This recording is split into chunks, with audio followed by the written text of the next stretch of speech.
Леона и Саймон жили и работали в Москве, Россия. У них была хорошо оплачиваемая и напряженная работа. Они также познакомились друг с другом благодаря своей работе. Леона была представителем бренда компании, в которой они оба работали, а Саймон занимался продажами. И как назло, они столкнулись друг с другом при встрече. Это зажгло с самого начала. Саймону нравилось, какая она красивая и какой легкой и расслабленной она казалась. И Леона не смогла устоять перед озорным обаянием Саймона. Вскоре они снова и снова встречались, пока однажды они не стали парой. Саймон и Леона действительно были сильной парой. Они управляли бизнесом, в котором работали. Они жили в большом роскошном доме, ездили на роскошных автомобилях и посещали очень дорогие вечеринки. Они действительно жили в роскоши, но ничто не могло сравниться с тем днем,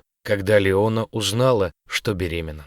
Она и Саймон не обязательно пытались зачать ребенка, но теперь, когда она была беременна, они были вне себя от радости. Они смогут привести ребенка в свой идеальный мир, и их семья будет полноценной. Но когда Леона и Саймон с нетерпением ждали рождения ребенка, случилась трагедия. Компания, в которой они оба работали, внезапно развалилась. У компании закончились деньги, а это означало, что все сотрудники, включая Саймона и Леону, буквально в одночасье стали безработными. Это был сокрушительный удар, и ее воздушный шар лопнул совершенно неожиданно. Это было незадолго до того, как пара была истощена в финансовом отношении. Они больше не могли посещать вечеринки, которые раньше устраивали, или ходить в бары, в которые ходили раньше. Им даже пришлось отказаться от своей большой квартиры и переехать в дом поменьше за городом у леса.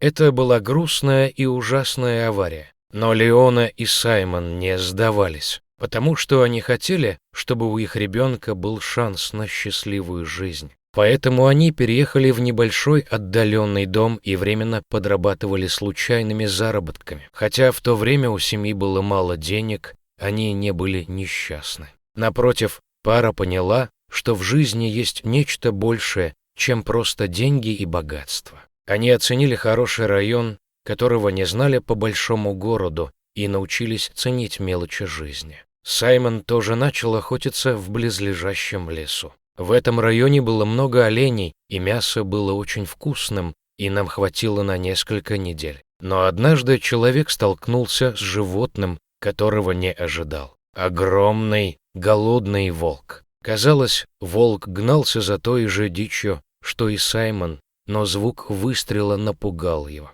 Животное смотрело на него сквозь деревья, но вместо того, чтобы направить на него пистолет, Саймон сделал нечто неожиданное. Он предложил мертвое животное волку. Он явно нуждался в этом более срочно, чем он сам. Волк обнюхал тушу и с благодарностью посмотрел на Саймона. Потом утащил мясо вглубь леса. Саймон часто бывал в лесу, но никогда не видел волка. Должно быть, это была случайная встреча, но она запомнилась ему на всю оставшуюся жизнь. Несколько месяцев спустя сотовый телефон Саймона начал звонить. Это была Леона, у которой начались схватки. Когда Саймон примчался в больницу, Леона уже родила прекрасную девочку. Саймон был в восторге от этого маленького человека, которого они создали. Он никогда не был так счастлив, даже когда они были богаты и жили своей прекрасной жизнью. Эта маленькая девочка теперь была его целью в жизни, и они с Леоной хорошо ее воспитают. Свою дочь они назвали Кирой. Супруги хорошо заботились о своем ребенке. Они кормили ее, любили и были лучшими родителями, какими только могли быть. Но однажды, когда Саймон ехал с Кирой в детском кресле, случилось нечто трагическое. Был бурный и ветреный день. Внезапно прямо перед машиной упало дерево. Саймон не успел среагировать и на большой скорости врезался в ствол дерева. Автомобиль перевернулся, и мужчина ударился головой о стекло. Когда машина остановилась, он потерял сознание. Когда он проснулся, он был немного ошеломлен и растерян. К счастью, он не получил серьезных травм и быстро взглянул на Киру, чтобы убедиться, что с ней тоже все в порядке. но ее там не было. Где она была? Что произошло, пока он был без сознания? В панике Саймон вылез из-под обломков и стал искать своего новорожденного ребенка. Но от нее не было и следа. Саймон схватил свой телефон и позвонил Леоне, чтобы сообщить ей, что только что произошло. Она сразу же позвонила в 911 и бросилась на место аварии, чтобы найти своего ребенка.